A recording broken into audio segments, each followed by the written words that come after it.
for me, I really liked it. Also, I the multiplayer part of the game was the first time I saw the multiplayer part of Uncharted. So, in the final version, what other kind of multiplayer modes will you have? Well, we haven't talked about the full set of multiplayer modes, but it's definitely going to still be split the way you played. There'll be the competitive multiplayer, which is like team deathmatch and plunder. There's a few more modes we're working on. For cooperative, there's the objective-based mode that you played in the beta. We debuted last month Gold Rush, which is a co-op mode as well. So a team of 2 to 3 people are. It's basically our co-op twist on plunder, or the capture the flag, where you're grabbing a treasure and you're bringing it back to a capture point to score points. But instead of playing against another team, you're playing against waves of AI enemies. So every time you score with the treasure, you'll start a new wave, and the enemies will be a lot more difficult. So every wave will be a lot more difficult than the previous wave. And there's some more co-op modes that we haven't talked about yet either. Okay. Now, so about the characters, how many characters will be playable online?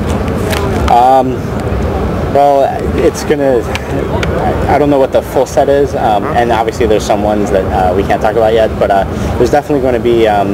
If you played through the modes, like Chloe and Drake, Sully, and Elena as well.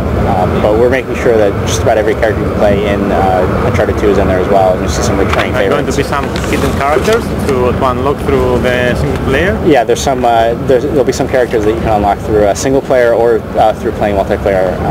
We've introduced an aspect to the game where you're gaining currency as you're achieving things, whether it's medals like in the previous game, or getting treasure, or through playing multiplayer. And you'll be able to use those in an in-game store to either unlock behind the scenes or extra content from single player, or boosters or other skins in multiplayer.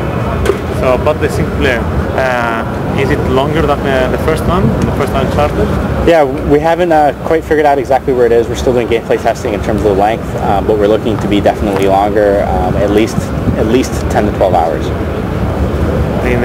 For a normal kind of gameplay? Yeah, well, through our testing, that's what we're looking at, and that covers all kinds of players. Okay. So how about the frame rate and what are we going to see on resolution? Well, we're 720p, and just like the previous game, we're going to be at 30. There's no tearing. We've taken a look at our engines, and we've collaborated a lot. We talked with Gorilla, for example, take a look at what they've been doing with their graphics technology. And so I know one of the fan feedbacks was they didn't like the tearing in the game, so we've eliminated that as well. How did you decide to include the multiplayer component? It's not very usual in action-adventure games.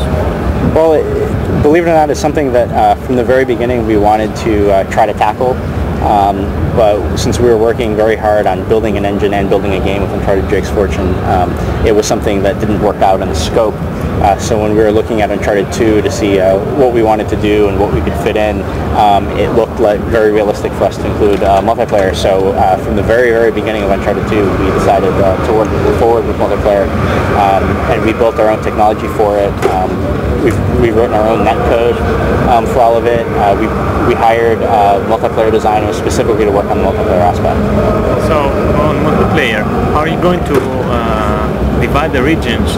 It will be possible to play for a Greek guy to play with an American guy, or will divide Europe, America for the servers and the gameplay? It's going to be global. Just who you play with is really dependent on just the typical network things like latency and that sort of thing. But we've already had in the beta, if you played late at night in the United States, I was playing with Europe. Yeah. And it really depends on who's out there and who has the best connections. It's the same server. Yeah. You are going to make friends and invite them to a game that you have and have your own community. Can you do that? Yeah, so we do have a party system that you can invite people to be in your party. So for the competitive multiplayer, we have matchmaking, where you can have a party of up to 5, so you and 4 other people.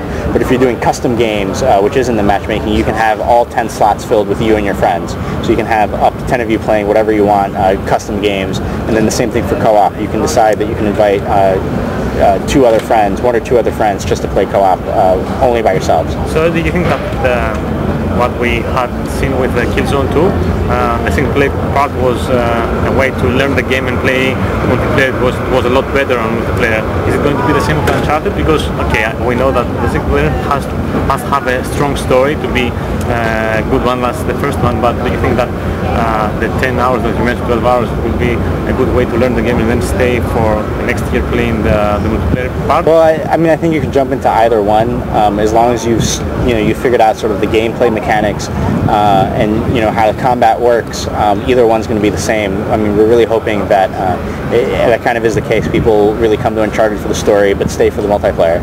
So for the single player part, besides Drake, how many players do you play, or only one? You're only playing Nathan Drake. Our story is really about Nathan Drake and what's happening to him as a person. So we're focusing on making sure that that's who you play with, and that's what the story's about. So is there any possibility for co-op mode, or not outside of the multiplayer just version the of co-op? Yeah. And not on the same PlayStation 3? No, right. There's no local play.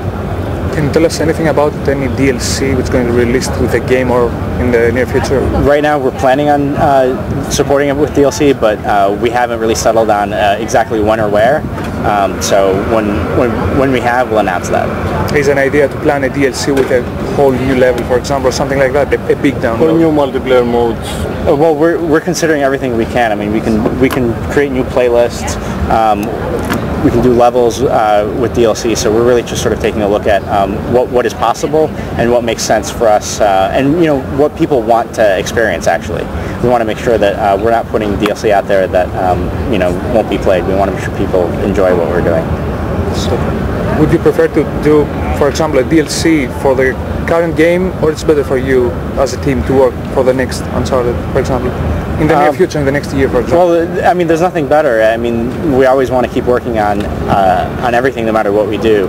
So it's great that we have an opportunity this time that we can continue supporting this game when we're done. But I know that everyone also is going to be looking forward to the future. And once we've put this game behind us, we're going to start planning and seeing what's next for us. How have you achieved this level of quality in animation? Magic? Really, it's a lot of hard work by a lot of people, spending a lot of time getting very close. Is it a specific technique like Euphoria, for example, or just more attention to detail? It's spending a lot of attention to detail. It's getting very close to the hardware and spending a lot of time taking our engine and optimizing it as much as possible. We were able to shift almost everything that we did in the original engine for Uncharted Drake's version off to the SPUs. So that means we freed up more resources to do other things with. So once we did that, it's like a whole new world in terms of what we could do opened up. We could add more animations. We can blend them more. We can upgrade our physics. In sort of every aspect we could expand upon. The single-player story is a continuation from the first game, basically? It's not a direct continuation, so if you haven't played Uncharted Drake's Fortune, you can jump into this game and you won't be lost. But if you have played, there'll be a lot of things that will be familiar to you, returning characters, some references, things like that. But you definitely won't be lost. We want to make sure that was really, really important, because as the PlayStation 3 user base expands, as our fans expand, we want to make sure that everybody can just come and play our game, whichever game they want. So in this regard, do you see Nathan Drake as a character who can support much more than 3 or more than a trilogy of games? Well, we're really close to our character, so I'm sure as we're done with every game, we want to make sure that we don't want to get away from him. We'd love to be able to stay with him for as long as possible. What kind of sales do you expect? Good ones?